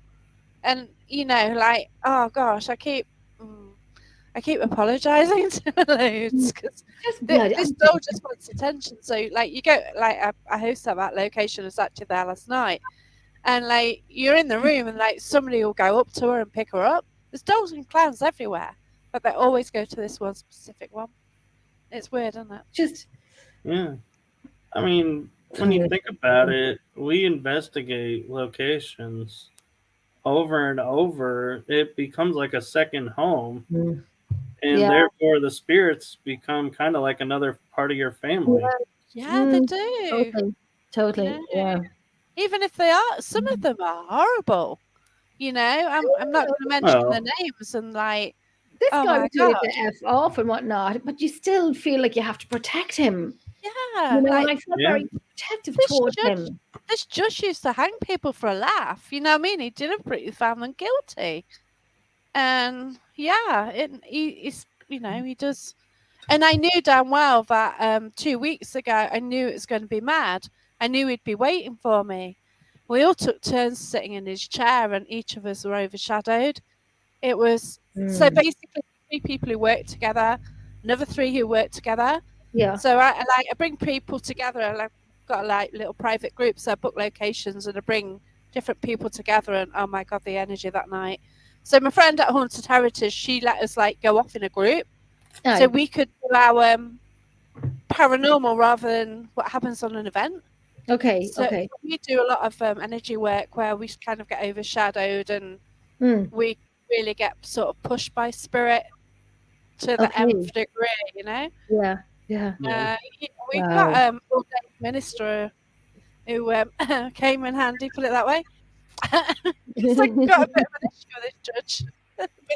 Jesus.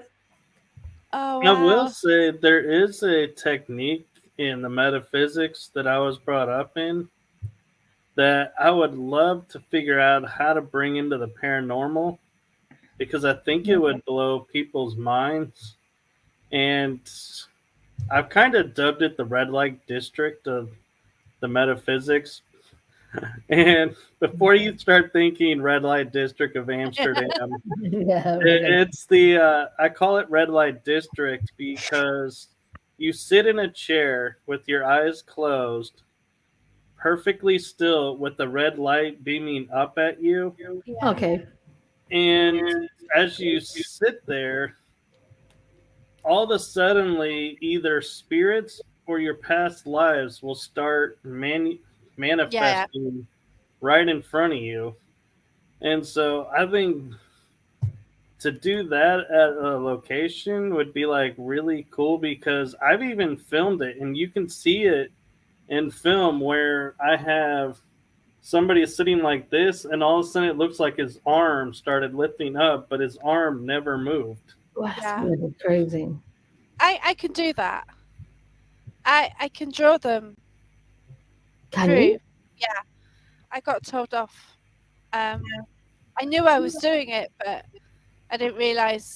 Oh God, I kind of knew I was doing something, but then when a medium in the room says stop doing that, that's a freak up, really. Yeah, it's like, oops.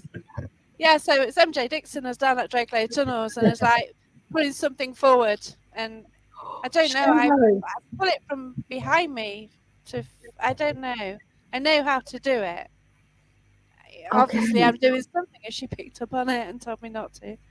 I'm like the blind leading the blind when we're investigating. It's safe in here. Come on in. No. Oh no, I'm like that. Nothing will stop me. This is a problem. I haven't got any limit. I know Lulu will feel it and whatnot. Louise would feel it. But I remember back when I started off in the paranormal and we were in Shane's Castle up in County Antrim. And I was just joking, you know, taking the piss. I was joking, saying, like, you know, if you have no K2 or anything like that, put a cat into a cat carrier and bring it in. You know, if it starts going, meow, it starts making screaming noises, back out.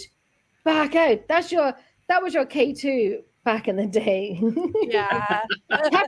And, you know, the higher it sounds, the closer you get into something. But I remember leading them back into the tunnels. And, oh, my goodness, we did a reenactment earlier on in the night, and I had to provoke, which I didn't want to provoke, but I was kind of relatively new on the team at the time. And so I'm kind of like, I got into it, though. I got into it because I'm giving orders to a man. You know, I didn't waste my time coming up here now for you not to do anything. And every time we come up, you always want to, you know, hurt one of the people. So now we have him tied to a chair. He has a blindfold on him and his hands are tied behind his back. We are giving him to you. Do it now. And there was a rope around his neck and so on. And I'm like, oh, I said, here we go. You all talk, no action. This is me, Jenny Big Balls at the time. Don't be Jenny Big Balls. Learn. Don't be a Jenny Big Balls. And I'm like, here we are now, you know, all talk, no action. Seriously. So So things began to happen and so on. I got very comfortable in my role. Really nice. Well, just those surprises. It was really nice. I so Oh loved my it. God. Later on in the night, we all had a break, whatever. And then the guy said to me, Jenny, you take the team back down to this area where we had a reenactment. And I'm like, yeah, grand, no worries. Walking in where we hit. I mean, I've never to this day smelled this again. The smell of sulfur burnt your I shit you not. I swear to God, the smell of sulfur burnt your nostrils. Oh my God. You know, on the top of your palate when you get an irritation, it gets irritant. But I got that, and you kind of kind of your nose was singed and stained with the smell of sulfur. Oh, And we still, well, it doesn't end there, Jacqueline. It doesn't end there. Come on in. It's okay. Come on in. It's grand. We're good. And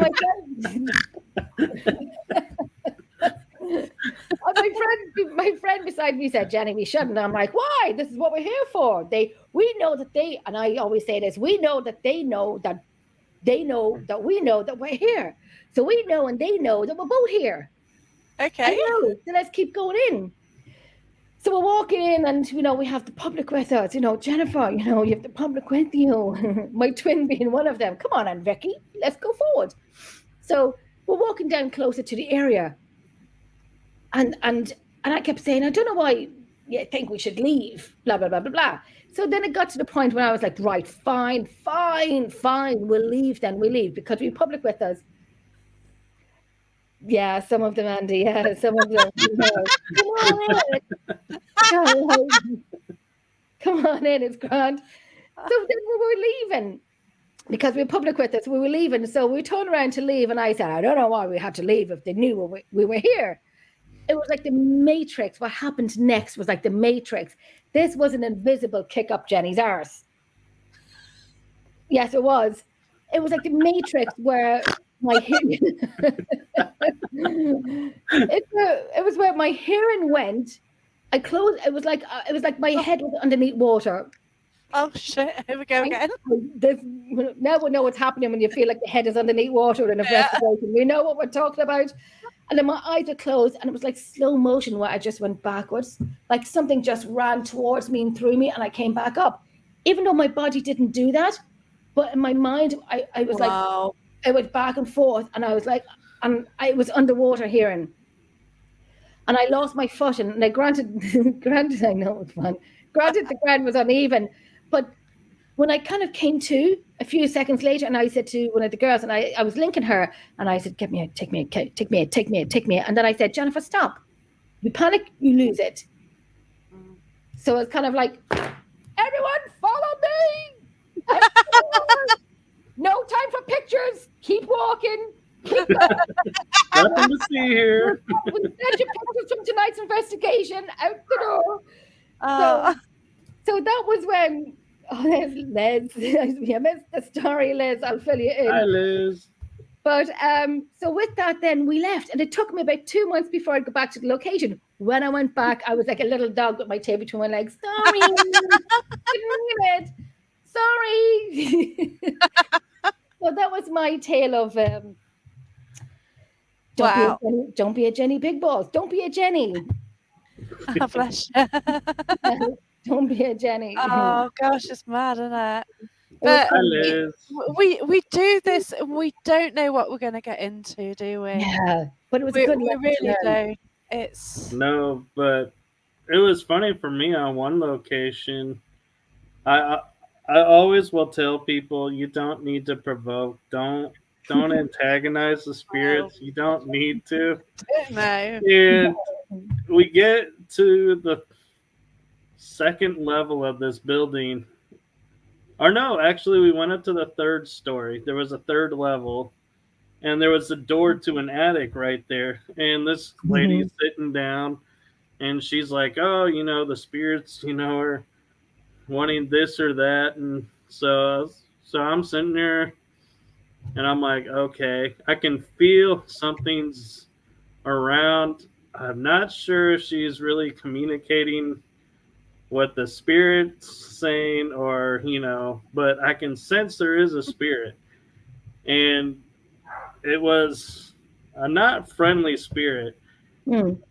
And all of a sudden, I hear her say, "You need to go get this other investigator." And everyone's like, "Oh, we should all go." I was like, "I'll stay."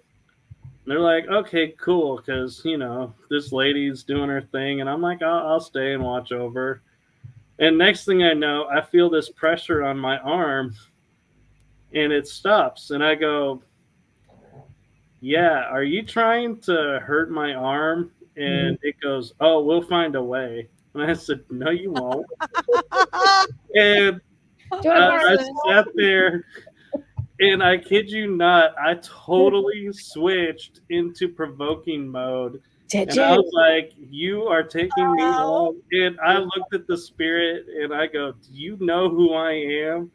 And it goes, "Yes." And I go, "Are you sure you want to do this?" And it goes, "No."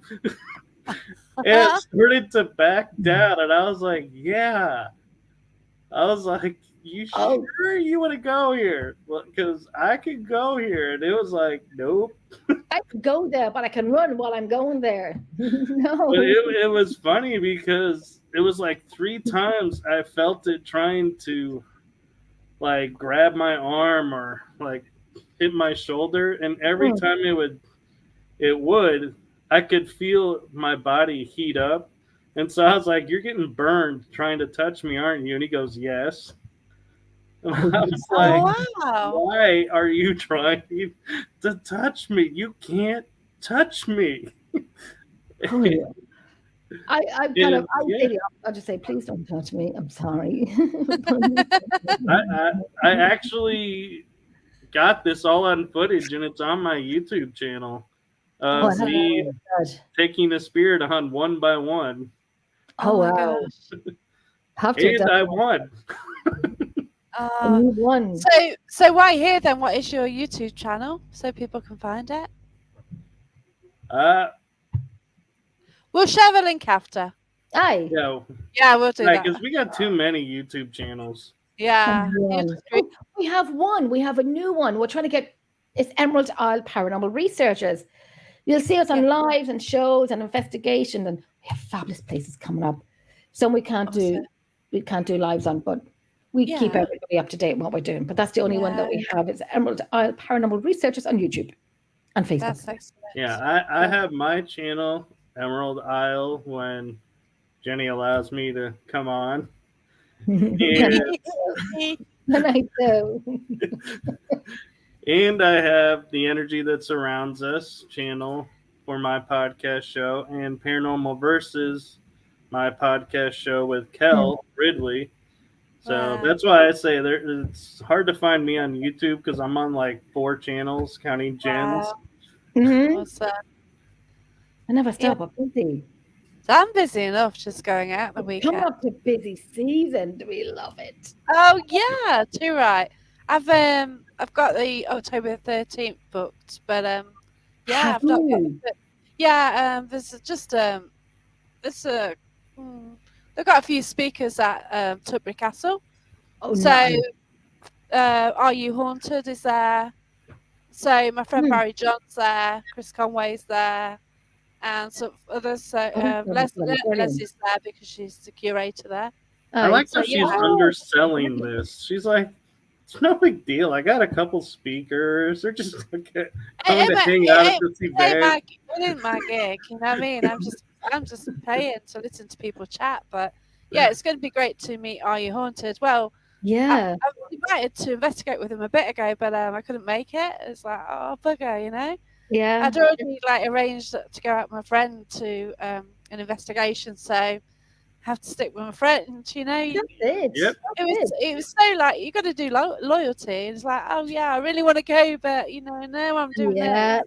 Yeah, that's it. I had a good night. So that's what I do. But yeah, I'm very loyal. Loyalty is a huge thing. It's not until you annoy me. Then you don't mess with Scorpio. Oh. Ooh. Scorpio. I was only looking at star signs today, and I've seen my twin would know so much about the astronomy and star signs, and I'm like, Vicky, I have no idea. But Vicky apparently tells us now that This is our time. This is when we tell, and I have to say, now she's in Rome now, so she's probably out in the wine, but she's so right in everything that she's saying. That you're flicking the ones off that have just pissed you bloody off, and I flicked many off. Ones that I thought I would never flick off, I flicked them off. Yeah. I've gotten. They're not. Jen? It's a one-way street with them. Yeah. Things change so much. Jen? Yeah. It's astrology, not astronomy. Oh yeah, we're not looking at it. Yeah, it's true. Anyway, if you're looking at astronomy, you'll never see the signs. They're still stars, aren't they? God's sake. No, Michael, it's still the stars. It is, except you're right. Well, it's still the same, isn't it? Anyway, we've got to go. We've got another show coming on to the Things Network, so I've got to go and finish by 10. But thank you. You've been bloody awesome. You really have. And I need to chat to you two again. Definitely. So comment from Andy. But yeah, I've got to go. I'm going to say goodbye. But thanks everyone for watching. And thank you so much, Andy. Thanks for all your support, Andy. Thank you so much. Thanks a million. Thank you. I'm glad you enjoyed it, Anthony. Yeah. Take care, everyone. Goodbye. See you next week. And I have Helena King, who's absolutely awesome. And all right then. I think she was on one of my first podcasts when I'd never done a podcast. One of my early ones was with Helena. So awesome. Take care, everyone. Look after yourself. Bye.